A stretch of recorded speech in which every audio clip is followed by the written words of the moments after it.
তুলবেই তুলবে। গিরিশ ঘোষকে উদ্ধার করবে রামচন্দ্র ঠাকুর। আমার মালাইকে উদ্ধার করবে সানন্দ। গিরিশ ঘোষকে উদ্ধার করতে হলে স্বয়ং নারায়ণকে নিরাস্ত হবে এইখানে। এই সমাজে অবনীত রঙ্গালয়ে সাধমন কেন ভুলবে না আর রাধাও না।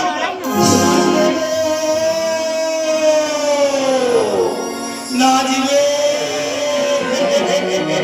তুমি কি ভেবেছো বড় বংশ? তুমি কুকুরের মতো ফু করে ডাকবে আর আমি তোমার পদলেহন করবো? No no never.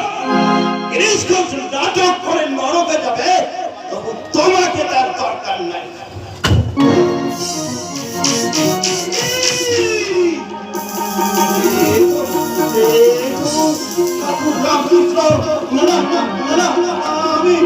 আমি তোমাকে চাই না, আমি তোমাকে চাই না।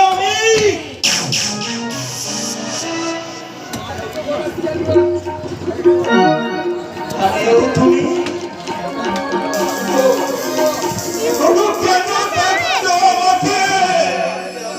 আমি যে রঙ্গালয়ের জন্য জীবন উৎসর্গ করেছি ঠাকুর, সাধু সন্ন্যাসী আমি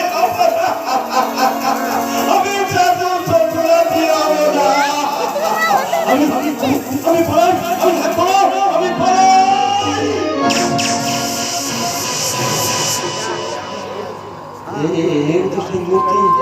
তবে কি আমি পাগল হয়ে যাব? আমি পাগল হয়ে যাব।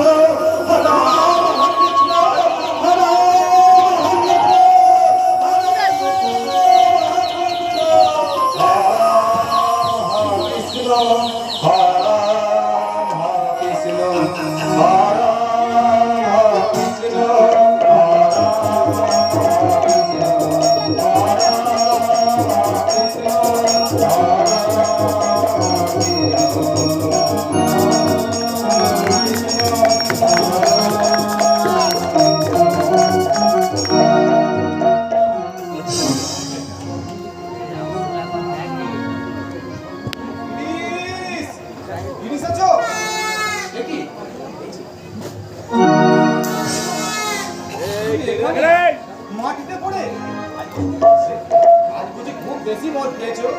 আরে ওঠো ওঠো, তোমার থিয়েটার নেই? চলো একটু ঘুরে আসি। বলরাম বসের বাড়িতে আমি গিয়ে দেখলাম ঠাকুর ভাব সমাধির মধ্যে মাঝে মাঝেই তোমার নাম করছে। শুনেই তো আমি ছুটে এলাম। তুমি তোমার ঠাকুরকে বলরাম বসের বাড়িতে রেখেছো না এখানে সঙ্গে করে নিয়ে? কি বলছো তুমি? ঠাকুর সেখানে ভক্তদের মাঝে নাম সংকীর্তন করছে। আরে ঠাকুরের ছেলে ভাবছো কি? ভাবছি মাতা লামি না দেবী। গিরিশ, আমি যে তোমার ঠাকুরকে এই মাত্র পাড়ার করে দেখলাম, এই মাত্র এখানে দেখলাম। তুমি কি পাগল হয়ে গেছো? পাগল হয়ে গেছি না, আমি পাগল। আমি মাতাল, আমি মহা পাপী। ভুলেও কোনোদিন ঠাকুর দেবতার নাম আমি করি না। কি করেছি তোমাদের ঠাকুরের তুমি বলতে পারো না? এত লোক থাকলে আমাকে তার কি ছেড়ে প্রয়োজন? কেন তিনি আমার রাতে ঘুম হরণ করে নাই? কেন তিনি আমার পা থাকতে দাঁড়িয়ে থাকেন? তুমি বলতে পারো না, তুমি বলতে পারো। সত্যই তো, তিনি যার ঠাকুর তার ঠাকুরই থাকুন না। তোমার পিছনে তার এমন ঘোরাফেরা করা তো ঠিক কথা না। বলি নরেনের মাথা খেয়েছে বলে সবাই কি তাকে মাথা এগিয়ে দেবে? বলছিলাম কি গিরিশ, তোমার মুখে তো কিছুই আটকায় না। তুমি সোজা গিয়ে ঠাকুরকে বলো তোমার পিছনে যদি এরকম করে লাগে তাহলে তার একদিন কি তোমার একদিন। কি গো, পারবে না বলতে? চলো, বড় বংশকে আজ আমি বড় পথ বানিয়ে ছাড়বো। বাজারের গিরিশ ঘোষ। জয় ঠাকুর, জয় ঠাকুর। একবার নিয়ে যেতে পারলে হয়।